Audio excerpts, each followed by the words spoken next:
സൗദിയിലെ പ്രവാസികളായിരുന്നു ആദില നസ്രിന്റെയും ഫാത്തിമ നൂറയുടെയും മാതാപിതാക്കൾ. ഉപ്പയുടെയും ഉമ്മയുടെയും കൈപിടിച്ച് 3-ാം വയസ്സിലാണ് നൂറ സൗദിയിലെത്തിയത്. ആദില 3-ാം ക്ലാസ്സിൽ പഠിക്കുമ്പോഴും. തുടർന്ന് പഠനം മുഴുവൻ സൗദിയിലായിരുന്നു. 10-ാം ക്ലാസ് കഴിഞ്ഞ് +1-ൽ പഠിക്കുമ്പോഴാണ് ഇരുവരും ആദ്യമായി കണ്ടുമുട്ടിയത്. +1 ക്ലാസ്സിലേക്ക് കയറി വന്ന ഫാത്തിമ നൂറയെന്ന സുന്ദരിക്കുട്ടി അപ്പോൾ തന്നെ ആദിലയുടെ മനസ്സിൽ കയറിയിരുന്നു.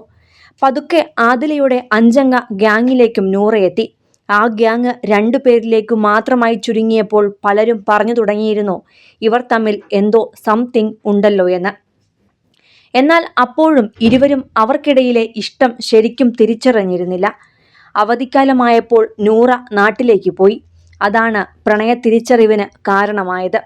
അക്കാലത്ത് ബോയ് ഫ്രണ്ട്സിനോട് സംസാരിക്കുവാൻ പലരും ഫേക്ക് അക്കൗണ്ടുകൾ ഉണ്ടാക്കിയതുപോലെ നൂറയും ആദിലയും ചെയ്തു. സംസാരം കഴിഞ്ഞ് എപ്പോഴും ലോഗൌട്ട് ചെയ്യാൻ മറക്കാതിരുന്ന നൂറ ഒരു ദിവസം അതിനു മറന്നു.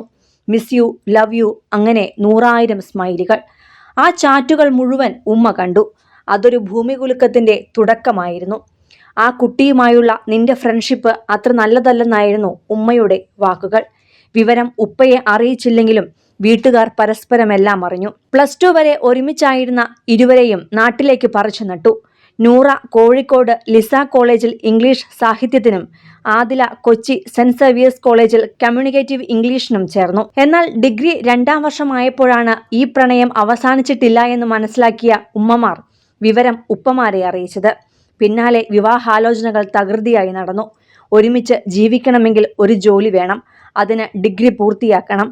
അതുമാത്രം കണക്കിലെടുത്ത് ഇരുവരും ഇഷ്ടങ്ങൾ സ്വയം ലിമിറ്റ് ചെയ്തു.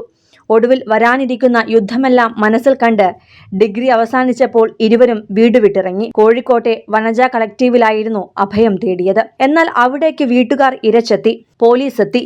എല്ലാം കലങ്ങിത്തെളിയുമെന്ന പ്രതീക്ഷയിൽ പ്രശ്നങ്ങൾ പരിഹരിക്കാനെന്ന വ്യാജേനെ ആലുവയിലെ ആദിലയുടെ വീട്ടിലേക്ക് ഇരുവരെയും അയച്ചു. എന്നാൽ അപ്പോഴും കാര്യങ്ങൾക്ക് മാറ്റമുണ്ടായില്ല. നൂറയുടെ ബന്ധുക്കൾ വീട്ടിലെത്തി വലിച്ചിഴച്ച് നൂറയെ കൊണ്ടുപോയി. നൂറയെ ഒരു കൗൺസിലർക്കരികിലേക്കും ആദിലയെ ഷെൽട്ടർ ഹോമിലേക്കുമാണ് മാറ്റിയത്. 8 ദിവസങ്ങൾ അകന്നിരുന്നപ്പോഴാണ് ഇത് ഇനിയും കൂടിയാൽ അപകടമാണെന്ന് മനസ്സിലാക്കിയത്.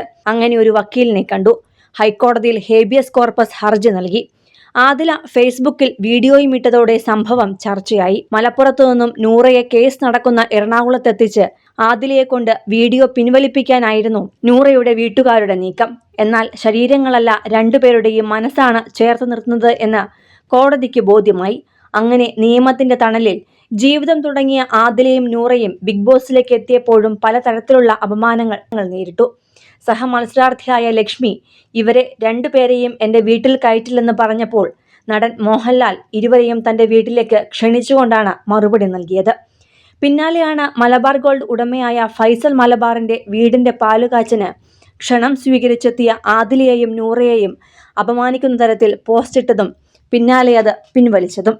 ഇപ്പോൾ താരങ്ങളും സാമൂഹ്യ രാഷ്ട്രീയ രംഗത്തെ പ്രമുഖരുമടക്കം നിരവധി പേരാണ് ആദിലയെയും നൂറയെയും പിന്തുണച്ചുകൊണ്ട് പോസ്റ്റുകൾ പങ്കുവയ്ക്കുന്നതും. സിനിമ, ഫാഷൻ, ലൈഫ് സ്റ്റൈൽ വാർത്തകൾക്കായി മലയാളി ലൈഫ് സബ്സ്ക്രൈബ് ചെയ്യൂ. ലേറ്റസ്റ്റ് അപ്ഡേറ്റ്സിനായി ബെൽ ബട്ടണും അമർത്തുക.